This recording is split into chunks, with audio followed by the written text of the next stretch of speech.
home with me today. We've got a 2.5 and we've got a near 6-year-old. So mum's away back home at the moment. So if I had two kids running in, I'm apologise in advance now. Oh, We no should be good. apologies necessary. I mean, we love having all the tamariki around. It's amazing. Yeah, we've got muffins and lolly strategically hidden. So I said to the older one, if Kiani comes in there, he starts losing it, go to the cupboard, they're ready. So I'm preempting my boys. Toss a muffin at him. Oh, well, again, welcome everyone to this Q&A event. Again, I'm Georgia Hatchis. Today we have Kristen Harper from Harper Co. Thank you so much for coming. Kristen is a business specialist and he focuses on helping Indigenous, Maori and Pacifica businesses succeed. And keeping that in mind, today we are going to be talking about selling from within. So the power of cultural identity in sales, you know, how to really harness our cultural identity for success. And you and I had chatted about that a little bit when we first met. And I really think this is going to be a fantastic talk. Kia ora, Kristen. Thank you for hanging in there with us. I'm going to let you take over. I myself am going to keep an eye on the Q&A. And I think probably best for us, Kristen, will be, if anything pops in that I'll feed within, but I'll let you, talk with us. Unless you want me to interrupt that's all with good. the Q&A. What I'll do is I'll just start with just a wee bit of an introduction, a wee bit of background, then I'll just sort of give a wee bit of context to, selling within, the power of cultural identity in sales, and give a wee bit of context to today because sales are sales. Like sales is a bit of a process, but there's been a lot of learnings for me, I guess, since I've been playing in our sort of Māori and Pacifica spaces. Been a really interesting journey as well, and it's been a lot of learning for me as well. But yeah, I'll start out with a wee bit of an introduction. So ko Aoraki Taka Maunga, ko Waimakariri toko awa, ko Takitimu toko waka, ko Ngai Tahu toko iwi, ko Harper Co, Raua ko Mana CoLab toko mahi, ko Kristen Harper toko ingoa. So again, Georgia, thank you so much for the opportunity to come out and have a chat with you this morning. Yeah.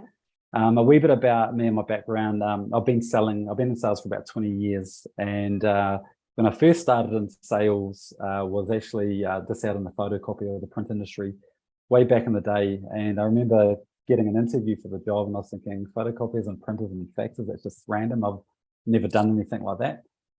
And I went in for the interview and I saw these BMWs and Mercedes-Benz and Audis in the car park. And I'm like, man, how hard can the sales thing be? And after about 3 interviews with them, I ended up getting the job with Ubix. And I remember my very first day, turn up in my suit and all that. And the whole team was like, let's head down for some, we're gonna head out. So I was thinking, cool, we're gonna head out, get some coffees and talk about all these sales and all this sort of stuff. And we were going cold calling, and I didn't know what cold calling was. And for those of you that don't know, think of a traveling a vacuum cleaner salesman going door to door knocking. And that's what we were doing down in Christchurch, going from business to business, knocking on doors. And it was so bloody awkward. And I remember the very first day doing that. And I just think I didn't sign up for this. Nobody told me about this. And the very last cold call I did, I had to, my colleague said to me, I want you to go up and do this one by yourself. And I was absolutely crapping myself. I'm pretty confident at the best of times, but I remember walking up these stairs. And I walked in and the lady looks at me and she's like, hello. And I had my card in my hand and I'm like, hi. She goes, what are you? How can I help you? And I'm like, look at my card again. I said, I'm Kristen from Ubix. Do you guys have a photocopier? And she looks over to her right and she's like, yes. It was right next to her. And I said, do you guys want to buy another one? She's like, no. And I was just like, I could just feel my face going red. I could feel my heartbeat just going faster and faster. And I was feeling so embarrassed. And then another lady walks out. She was the office manager and she goes, hello. And she's like, who are you? And I'm like, oh, Kristen from Ubix. I had to look at my card again. And I was just so nerve-wracking. I was awkward. They were awkward. And I said, you want to buy a copy? She said, no. And then I threw my card in and then I just walked out of the office. And that was my very first day in sales. So I went from a sales support. Basically, that first couple of years was pretty tough, like knocking on doors. But I worked pretty hard at it. I stayed with the same company for nearly 10 years. And by the time I left, Ubix or Konica Minolta, I had about 55% of the market share of the vertical that I was working on, and worked my way up doing one of the top reps in the country. But it was hard. It was a bit of a journey. Then after the Christchurch earthquakes, moved up to Auckland. That's when I started my first business. And this is when I first started, I guess, playing within the Māori spaces. I went through Te Puni Kōkiri back in the day, and I ended up getting a great mentor, Heather Hudson, who's actually one of the founders of the Whāriki network. And yeah, started the first business then, and that was a bit of a journey as well, just moving up to Auckland and had a bit of a plan, but then from there I was just like, I just got out and hustled. So and in my time in Auckland, I worked on the business for about 4 years, had a wee bit of success in there, and got back into corporate, then got back into the business side of things. And one thing with me is I've always found that I just don't like working for other people, because I sort of know what I want and I know where I want to go. But the last sort of 5 years I've been involved, I got back into the corporate roles again, but I was sort of basically heading up sort of large sales teams and heading up a couple of software businesses. And one of them over the last couple of years was a company called Upsole. And it was really interesting going from, I guess, sort of sales roles into like pretty much basically running the business from, from all aspects, from operations to sales to marketing and all that. So I've got a really good understanding these days from a business perspective of all the other challenges that are going on, and took the Upsole business from I guess a smaller player in New Zealand to a multi-million-dollar business. So before I resigned, we'd sold up the biggest deal in the company's 13-year history.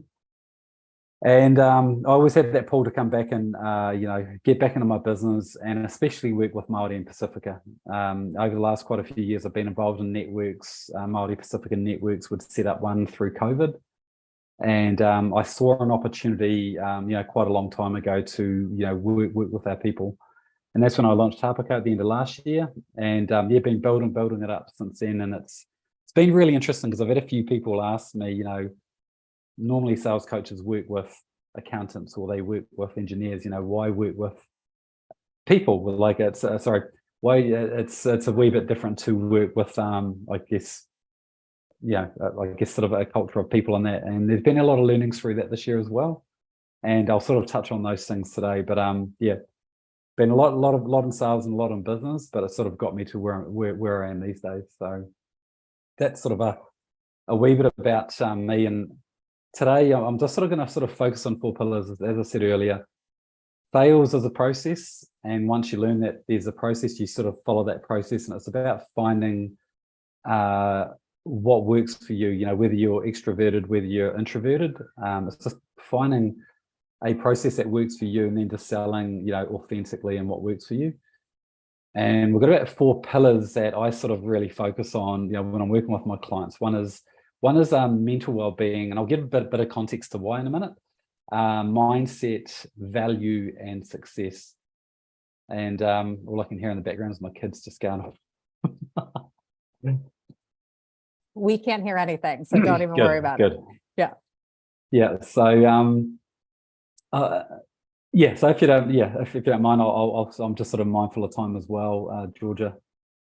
So the reason I'm starting in the mental well-being side, and I'm going to give you some stats here, and 74% of people that get into sales will fail.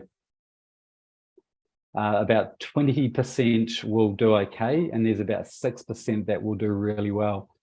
And I remember when I first started out, it was tough for a good couple of years to there's so many ups and there's so many downs, and you've just got to keep yourself sort of focused and get around good people. And one thing I learned, working with a lot of the guys that I work with, they're some of the best in the country. And it was about, if we had a loss or anything like that, it was basically get around the guys, because we had quite a male-dominated team back then. Get around the guys and just sort of work through, like if we lost a deal, get out there, get in front of people again. It's sort of that moving forward. And I think obviously mental well-being over the last sort of 5 to 10 years, there's a lot of talk about it. And whether you're in sales or whether in business, because we're in business, you're in sales. And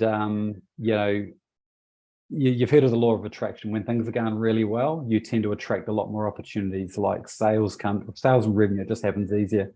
But when it's not happening, you know, when that energy is sort of quite negative, then it like sales and it actually just becomes quite a lot harder. And you know, like the last couple of years, you know, post-COVID, especially in Auckland, like this year with the weather events, it's been really tough on a lot of businesses. And you know, that mental well-being side is so important, because if you get the inside sort of right, you know, makes life so much easier. And yeah, some strategies around that mental well-being is just talking to people, getting around other sort of like-minded people as well, and you know, talking about what you're going through. And because I think a lot of people, once things do get hard in your business and in sales, people don't really want to talk about it. And I know it's like that in our Indigenous spaces as well. You know, there's a lot of clients I've been speaking to this year that will, you know, I'm sort of trying to drive it out of them, you know, to where their head is at. Because when I go through my qualification process with anybody that I'm working with, I really start, that's where I start, is, you know, I get an understanding of them, where their head is at. Because if I don't understand where their head and where their heart is at, it's really hard to sort of engage and work with somebody. Because, you know, a lot of people focus on the surface level stuff. I want to understand them so I can understand how I can best work with them.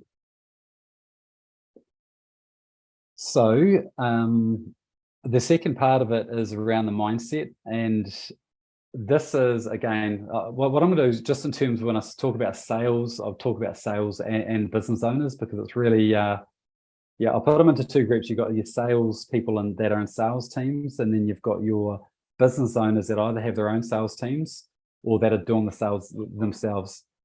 And you know, when you've got a business of 1 or 2 or 3, you're generally wearing every hat, and it can be quite challenging to sort of work through what do I need to do. I need to, you know, I need to be doing the business development, but I need to be getting the new staff member trained. I need to be doing the operations side. We need to be getting stock sent out. So it's about sort of prioritizing those sort of things, and making sure that you're moving the business forward. And there's generally two lots of people. You've got your growth mindset, and then you've got your closed mindset. And your closed mindset is very much, this is the way I've always done it, I'm not going to change. And it's really hard to, well, it's basically really hard to change if you sort of got that closed mindset. And, you know, the growth mindset is that belief that you can develop those skills and those talents. And as a business owner wearing all hats, especially as a Māori or Pacifica business owner, it's about getting the, you know, again, as I go back to the mental well-being, asking for the help, but just sort of, you know, getting the people around you that have the skills that you don't have. And that's been the biggest learning for me, because quite a few years ago, I'd try to build things and then I wouldn't talk to anybody about it, because I was like, yeah, it's getting a wee bit tough now. But I think what I've learned is get the right people around you that do skills better than you. Sorry, I'm just hearing my kids screaming. When we, I guess when we go through the, you know, the embracing the cultural identity, you know, another thing around mindset. One thing I've learned this year, especially this year, working with Māori and Pacifica businesses, and I guess I'll take a wee bit of a step back.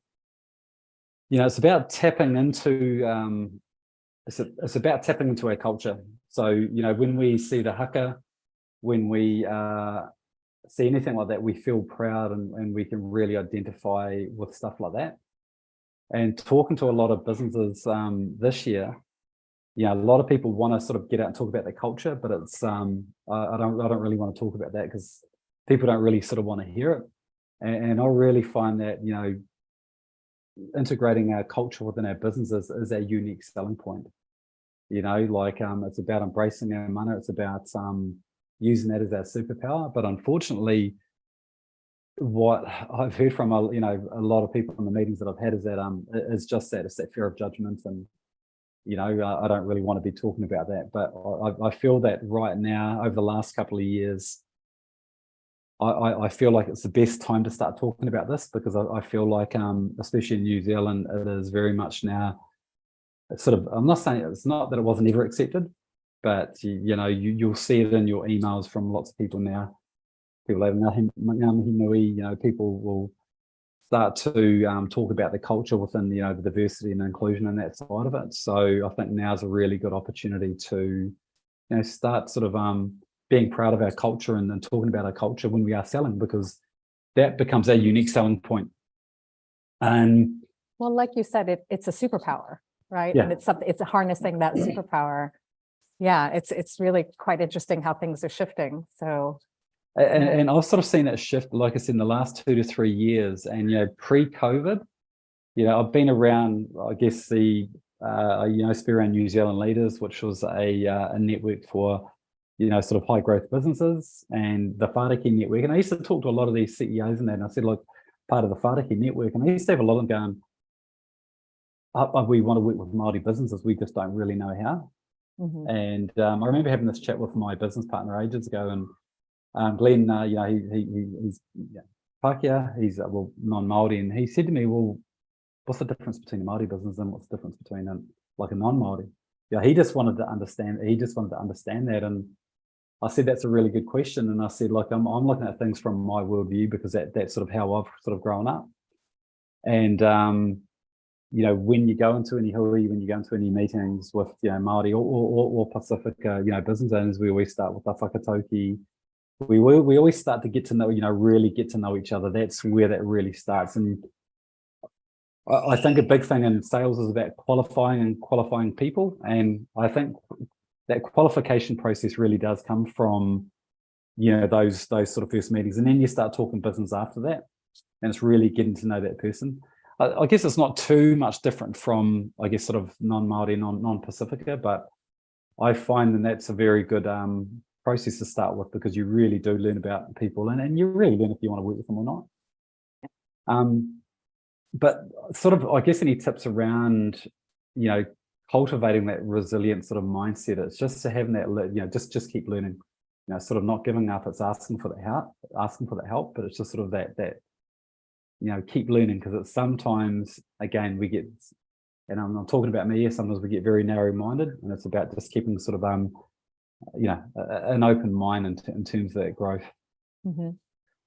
Because again, whatever's happening within, and if you're trying to sell, that has a direct response to, I guess, sort of what's happening on the outside and that in the business as well.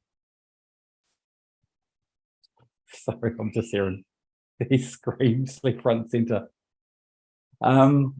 The third pillar is around value, and I think this is something we do not talk about in sales and in business a lot. And there's 3 ways that I look at this. Number one is what I've been talking about is how we value ourselves, because the more that we value ourselves, the more authentically we will sell ourselves. And if we've got a lot of stuff going on, then it generally makes it quite a lot harder. The other one is how we bring our cultural values into our business. And thirdly, the value that we provide for our customers. Can you just give me 1 second, please? I just need to deal with this. Go for it. Yeah.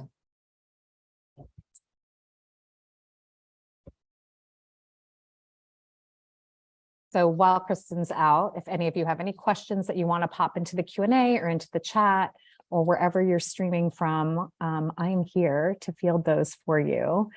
Kristen's also going to come back on the 7th of September, and he is going to be doing a workshop with us here at Digital Boost. So keep an eye out for that workshop. I was just saying, Kristen, we're also going to be getting to play with you in the workshop space. We're going to have. I'll make sure I have no kids. The little one's just beating the big one. No, it's all good. But I'm just letting everyone know we're going to be covering the top 10 mistakes that Māori and Pacifica business owners make. So just keep an eye out for that. And that'll be a very sort of sales specific, but also I'll be layering in a cultural sort of point of view, and that'll be based on, mentoring over 50 Māori business owners over the last couple of years. There's 2 really big themes that have come out through that, and that's been really interesting. So I guess sort of getting back to the value side of it, bringing our cultural values into our business again is our superpower, but it's the value that we provide. And the one thing I hear from a lot of business owners people is that somebody's cheap, we need to be cheap. And in the absence of value, people are always going to argue price. And one of the things that I learned especially when I was selling the print selling the photocopies is that everybody could do the same thing and everybody was saying the same thing. And I think what people have got to understand is that when they're trying to sell their offerings, generally people are going to get 3 quotes. Even if you have a good relationship with somebody, it's just how we buy. People are going to go in and they're going to get 3 quotes and they're going to have a look at all of them. They're going to go, who's got the lowest price? And what I tend to do is I tend to lead with value. You know, I go through a bit of a qualification process to understand where my clients are at and what's valuable for them. And then through when I start to talk about my offering, I'll talk about the value that I bring, and that will come from 20 years in sales. Well, you know, thousands and thousands of cold calls, hundreds of negotiations, signing up multi-million-dollar deals. You know, the value comes from a lot of that experience and being in a lot of those boardrooms and taking a helicopter view on somebody's business. So even before I price anything up, I will talk about that value and gauge that value with the potential clients. Because if people don't see value in your offering, they're going to go for the cheapest. And unfortunately, in a lot of industries, like it's tough because everybody's, you know, in some industries, it's a bit of a race to the bottom because they're like, this is cheap. This is what we're offering. Son, could you? Oh, love. Okay, son, could you please? Daddy's on a call. See that? Look, can you say hi? Yoda. Okay, could you please just give us a couple of minutes? We'll talk soon. Okay, just shut the door, please, son. I mean, it's one of these days. Today is the day, right? Yeah. So I think if there's anything I could stress, I guess for anybody listening right now is, you know, communicate your value, create a number of value of, you know, as you're offering, articulate that value, even if you don't think it's big or it's important, talk about that value, because the more that you can do that, the more you'll be able to either keep your prices sort of a wee bit higher, or it gives you more room to negotiate.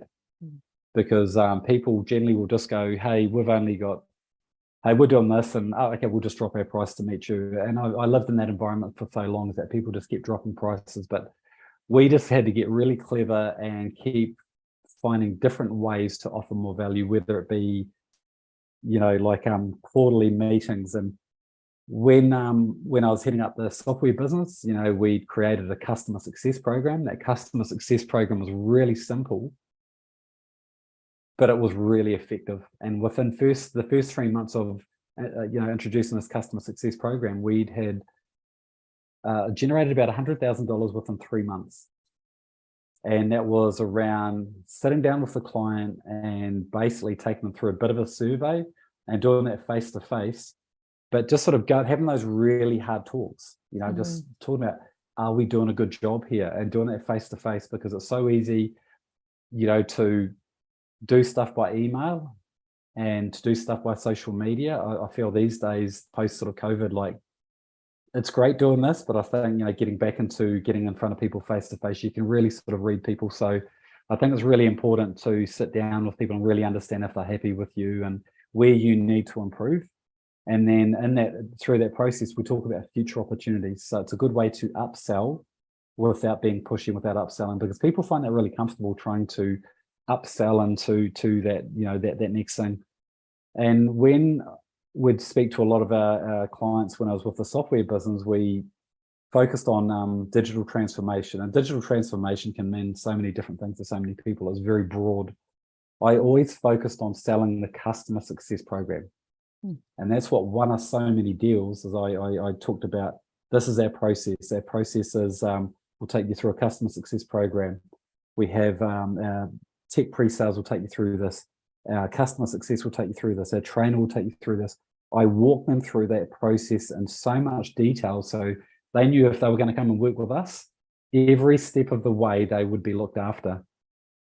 Sometimes when you've got these bigger players that are out there, sometimes these bigger players will rest on their laurels and they'll be like, hey, we're the biggest brand in New Zealand or the world or whatever, come and work with us, and they won't talk about their value. So if there's any, again, I want to get back to this, is really stress your value because the more that you can do this, the more deals that you're going to win, the more business that you're going to pick up. And the reality is the more money you're going to make, and really lead with the value side of it. I've heard some people, I've heard some speakers even recently talk about people don't give a shit about value, but they do. Yeah. They do. It's so the value side of it, like I said, focus on the value that you can bring, your unique selling points. And the more value that you can bring to your clients, the more you can articulate that and how it's going to work for your prospective clients, how it's going to work for your customers, and walk them through that process, it's going to end up being a bit of a win-win. And the fourth pillar is success. And success comes from focusing on those other things, working through a great sales process, and how we view success. So when I've mentored a number of Māori, the one of the biggest themes that I saw was that fear of judgment. Mm-hmm. If I become successful, then I'm going to be judged by either by my peers, I'm going to be judged by Hunty, I'm going to be judged by this. And when I used to have a lot of one-on-one sort of mentoring sessions, I'd be like, okay, cool story.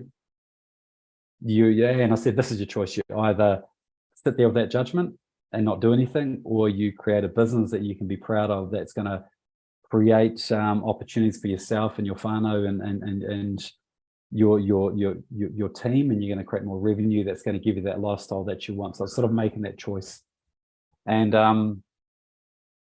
it's a big thing, and I guess it goes back to that tūpopi as well. Mm-hmm. Like if I become successful, then I'm going to be judged. Mm-hmm. And that's right. That's really right for New Zealand. And I've seen that within within over the years, within, with people that I know, I've had that as well. And you've just got to sort of lock that noise out. And easier said than done. It's easier said. It's easier said than done. But it's one of those things you've just got to go out there. You've just sort of got to put it out there. And over the next sort of week, I'm doing exactly that. I've been playing those spaces in New Zealand for about the last 8 or 9 months now, and I put myself out there, but I sort of haven't. And I've got a bit of a BHAG that I want to achieve. I think and a BHAG is a big, hairy, audacious goal, and it's something that I take my clients through. You have a business plan, and the BHAG is thinking a lot bigger than that, and that is to become the #1 sales coach for Indigenous people globally in the next 5 years. And that scares the hell out of me, man. And I've been I haven't put it out there too much because of that fear of judgment. But I took one of my clients through this process the other day, and as I was taking them through that, they were feeling uncomfortable, but it's because I was getting them to think a lot bigger than what they thought they could sort of achieve. Mm-hmm. And then as I was going through that process, I'm like, well, I'm taking these guys through it, but I'm not really doing that myself. So it was a wee bit incongruent. So over the next sort of week or so, I've just got a couple of things that I'm working on. I'll be basically putting it out there because it's just that. Yep. Stuff what everybody else thinks. It doesn't really matter. And from there, we can just, it's just going for it. It's just going 100%, going in for it 100% and heading towards that. And I've worked with, companies with one person, 3 to 4 people. And I've worked with a Māori Pacifica business with 400 staff. And when we talk about success, so excuse me, I'm going to have to let the wee one in. Yeah, it's all good. Buddy, can you just come in? Hey, no, come in. Yeah. Oh yeah, come and join us. Daddy needs to talk. So this one here is Keanu. Kia ora. So he's 2.5. Oh. And we work with a business called Independent Traffic Controls. They are a Māori and Pacifica-led business. They've got 4 founders, and they started out working. They started out in the kitchen, and now they've got a team of over 400 people. And when we did a bit of a discovery with them, we got some of their staff members to be involved in the process. And I don't know if you've heard that saying that, the kumara doesn't talk about how sweet it is. So, sometimes when people are successful, they don't really want to talk about that success. And when we heard about one of the staff members, his journey, I was just so blown away by what he said. And he said, look, he'd been into prison and he'd started with a role there, and obviously coming out of prison, he's like, people are going to judge me and all that, and they gave him a chance, and he started there, and I think it was within a year, he's now got 10 of his family members working there. And Wow. when he talked about, and he's becoming one of the senior members in the team, and when we talk about success, these guys didn't want to talk about it. They're like, oh, this is just sort of normal. And I was just like, I was quite blown away, like I had goosebumps sort of listening to them. And that's sort of why I do this, because hearing those sort of stories and seeing what some businesses actually do and the impact that they can actually make, I thought was really amazing. So and their business, they really align with their Indigenous, their Maori, their Pacifica roots. They're really aligned with that, and they really created that within their team. So it really does work. But having that success mindset, really comes with working on those other sort of areas. Right. And again, when we get back to sales, sorry, hold on one second. Hey. Can you take your brother out, please? He was about to draw over the wall. Oh, well, as they do. Yeah. Okay, buddy, just leave him. Just leave the door open. Leave it open. I just have to say, you're keeping your cool in such a beautiful way. I mean, my kids would have been like, I would have shoved them under a table. Yeah. I'm waiting for it. Actually, no, you don't need the pen. So, success, if I guess go back from the start of it, it is around getting that inside job, getting that, focus on that mental well-being and where your head is at, because that really does determine where your success is. The mindset is around getting the right people around you and getting your whānau and your friends around you and people that you can speak to give yourself the best chance. Give yourself the best chance in sales and growing your business. The value is a big one. Like I said, hey, don't do that for the plant, please, son. Come here. Come to dad. Keeping you cool. Hey, no, wait. So good. It's a very expensive plant, so like I said, how we value ourselves, leveraging our cultural values and the value that we provide our clients. Really focus on that. And success.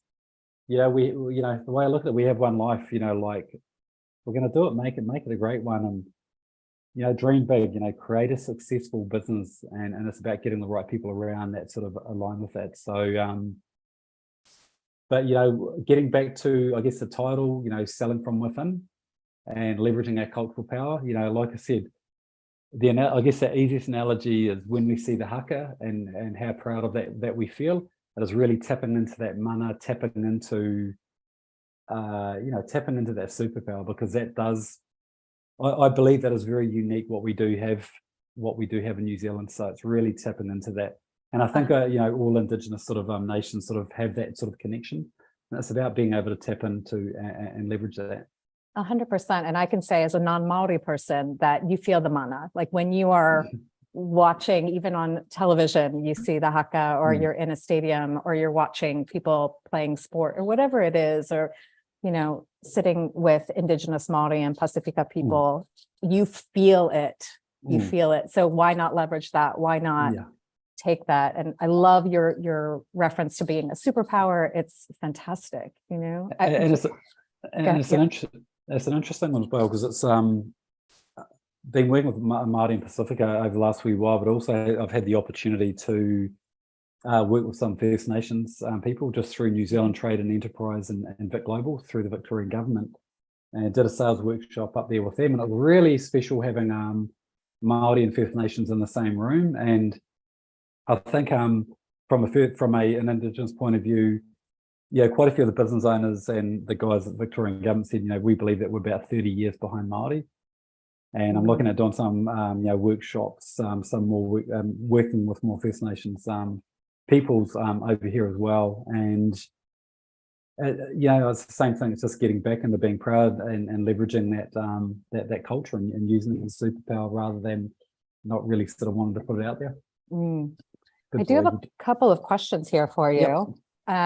So Nellie Ann, you're gonna, if in case you guys didn't notice, I am actually American. Like, this is not an accent I'm putting really? on. Yes. So we've got a couple. Nellie Ann, you're gonna forgive me for my poor pronunciation, but Nellie Ann says, "Kia ora, Kristen. Mena mihi o te wā kiako." Well done. Thank you. What is your opinion on where to draw the line between making Te Ao Maori a USP versus cultural appropriation or commercialization of in the business space? And so then Nellie Ann goes on to say, the reason for my question is because I have just returned from Sydney and the Connect 2023 trade show from Supply Nation, and we spoke with some large scale, 100% owned and operated Aboriginal businesses who spoke about black cladding. This seems to be happening in the Maori and Pacifica business space too. Kia ora. That's a big one.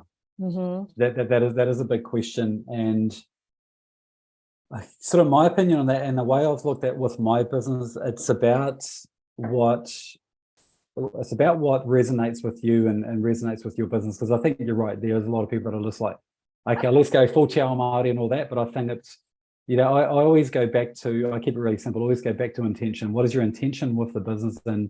And thank you, Sam.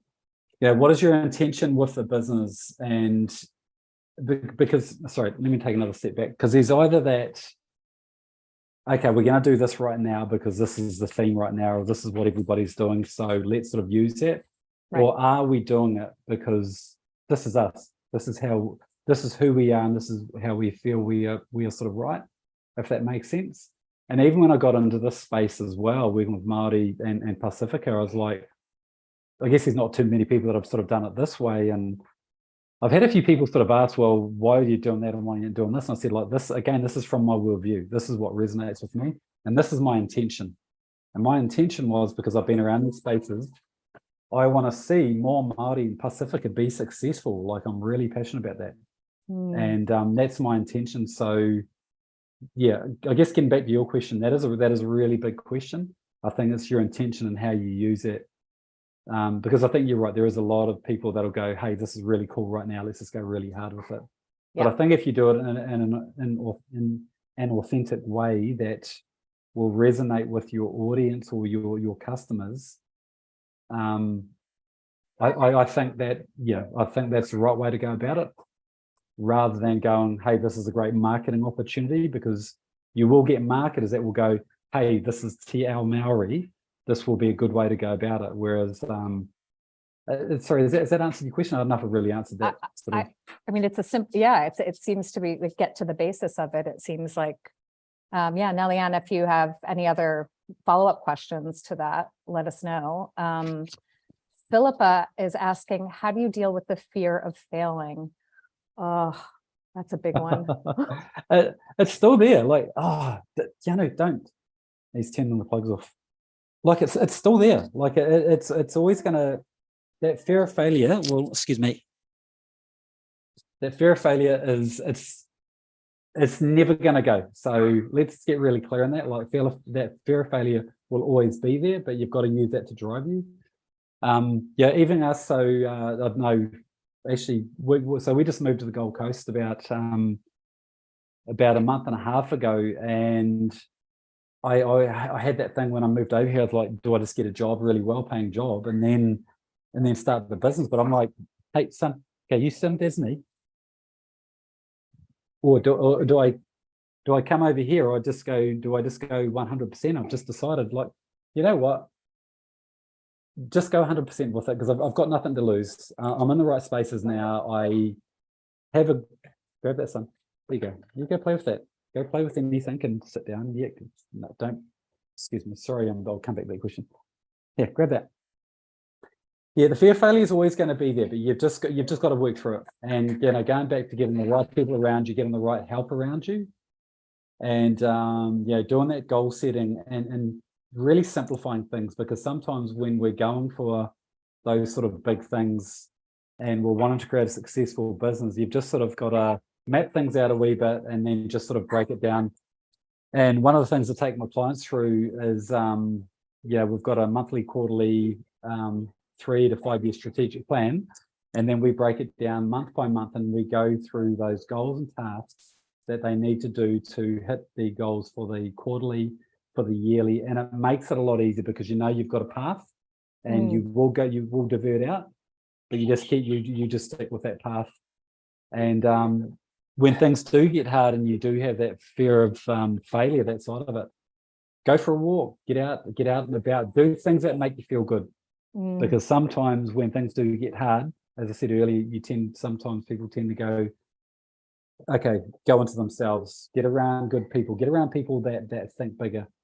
The people that you network with and the people that you have in your life, make sure that you have people around you that can support you, because that'll help you get through that fear of failure. That will always be there, but it gets easier and you get better tools to actually deal with that. Yeah, I also find for myself personally, Philippa, when I get that fear of failure and I go inside too much, I just get out and be of service. I try to do something for someone else. Create and I value. feel like, gets you out of your head. Create value. And one of the other things, like I'm starting my Mana Mindset podcast. I've just started doing the interviews now, and I'm basing it on these 4 pillars, and I'm interviewing Māori, Pacifica, and First Nation leaders around all these things here and around how they've done it. Because when I did this last time, every single person that's become successful, they all have those fears. Like some of the most successful people, everybody does have these fears. They have these internal dialogues, but they've learned how to harness it and how to deal with it better. Listen, can you tell us how to find that podcast? Where can we find the podcast that you're doing? We're just on the interviews right now. Okay. So I've just got the site created. It'll be within the next 3 to 4 weeks. It'll be for the before we do the webinar. Oh, great. Make sure to pass that on to me. I'll have that. But we've got some really cool people lined up. Oh, so I'll be really excited to, and because part of my BHAG and part of, I've made a top 100 and I've gone really big. And there's a couple of people that I've been really wanting to get, and I've just got conversations going back and forth at the moment. But but like I said, the last time I did this, I interviewed 30 Māori and Pacifica leaders that are in different industries that have done really well in sports and acting and all those different things. They've all had the same sort of stuff, but it's about, like I said, just getting around the right people and having that support network. Got another question here. Osman. Hello, everyone. I'm not from Aotearoa. I am from Sudan. I am trying to learn as an outsider, and it is quite a struggle. Any advice? Trying to learn as an outsider. I've actually found a lot of people that have come to New Zealand, whether you're Indigenous or not, like or from other countries, I think people sometimes do find that sort of hard. I think, again, probably getting Osman, hopefully Osman, if I've said that right. Just finding some of those, leave the cords, please, son. Finding some of those networks, just Googling where are the networks that I could join. And, whether it be a BNI, actually, I'm not a big fan of the BNI. Hopefully there's no BNI people there. But finding a network, because you've got the Whāriki network, which is a Māori business network, but, there's a number of different networks there. So I'd suggest maybe having a look, Googling what networks are in New Zealand. And I know that there'd be some, I don't know, any African sort of networks as well to sort of help open up those, open up some doors. But I think Googling, whether you're in Auckland or whether you're in Canterbury or whatever, just have a look where those networks are and get out and about and meet people. Yeah, you can probably check with our support team as well here at Digital Boost. I'm sure if you pop that into the queue, they might have some groups for you. And I've just moved over to, like I said, I've been on the Gold Coast for the last week, and that's exactly what I'm doing. Is that I've already got people that I know over here, but I'm tapping into the networks over here. I'm talking to, a couple of the councils that already have those networks. So the, Logan Council, because I'm looking at doing some sales workshops because they have the economic development team. So I'm looking at doing some sales workshops for their First Nations, there Māori and Pacifica networks out in Logan, because that's we've got the largest amount of Māori in Australia as in within Logan. Oh, So I'm already reaching out to those networks and I'm asking the questions. So talk to the economic development within, you know, Auckland Council, or those well, who is it? The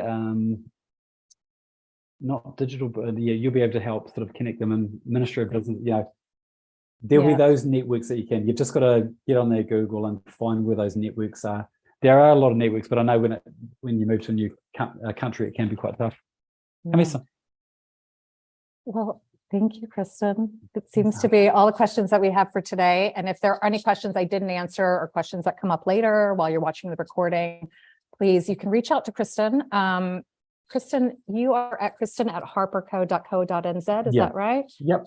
And so if anybody's keen to have a chat, yeah, just have a look in there, or Kristen Harper in my LinkedIn. I'm on Facebook, but I have gone on my website. I've got a Calendly link. So if you want to have a chat, just pop in and have a chat with me. Fantastic. I'll be doing the top 10 sales and business mistakes. I think it's in a couple of weeks' time. Yeah, the 7th of September. And that will deep dive into the sales process. And the reason I've called it the top 10 sales and business mistakes is I'll be talking about, because, excuse me, I've had speakers and people say, you should never start from a negative, because then it's perceived as it's hard or whatever. But one thing I've learned, and especially in my sales career, is I take a very counterintuitive approach. I'll talk about the things that people don't talk about, because it's what people are thinking. And when we talk about that counterintuitive approach to the top 10 sales and business mistakes, it'll be talking about, this is the biggest challenges that I see. I'll give some real world examples of all those 10. You know, I'll be talking about a $250,000 deal that I lost. So I'll be talking about that, but I'll be talking about what I learned from that and the system that I put in place to make sure that that never happened again. I'll be talking through how we qualify people, how we ask those hard questions. And so I'll be deep diving right into those really challenging ones. So that'll be, it'll definitely get people thinking. Yeah, and I love those. I love our workshops. If you haven't come along and you haven't signed up for any, you really should. They're a lot more intimate. We get to really dive deep into these pieces of puzzles that we're trying to put together to get our businesses to succeed. So please sign up for that September 7th. And also just like a little plug for this Thursday, we've also got Grant Johnson coming from Rocket Spark. That's a workshop for this week.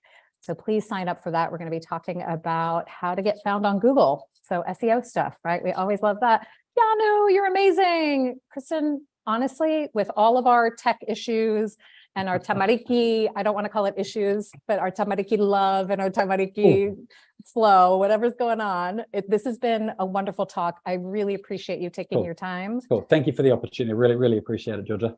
Yeah, and we'll see you on the 7th, and we will definitely talk soon. Thank you everyone for tuning in and for hanging in there. I will make sure I have no kids, and I don't think that's possible. You have kids. It's done. Yeah. No, my partner will be back, and because I need my sanity. It's so I can just sort of actually take my time to go through things. I mean, so many of us are parents, so we get it, and so many of us are parents that work remotely and we're working from home, and we've got this, in and out. It is what it is. This is life. Yeah. Exactly. So thank you for sharing your life with us and your mahi. Like, this has been so heart-filling for me. So I really, really appreciate this. And I know we all do at Digital Boost, and we'll see you soon. Cool. Thank you, Georgia. Appreciate it. Ka kite anō. Thank you everybody that tuned in today as well.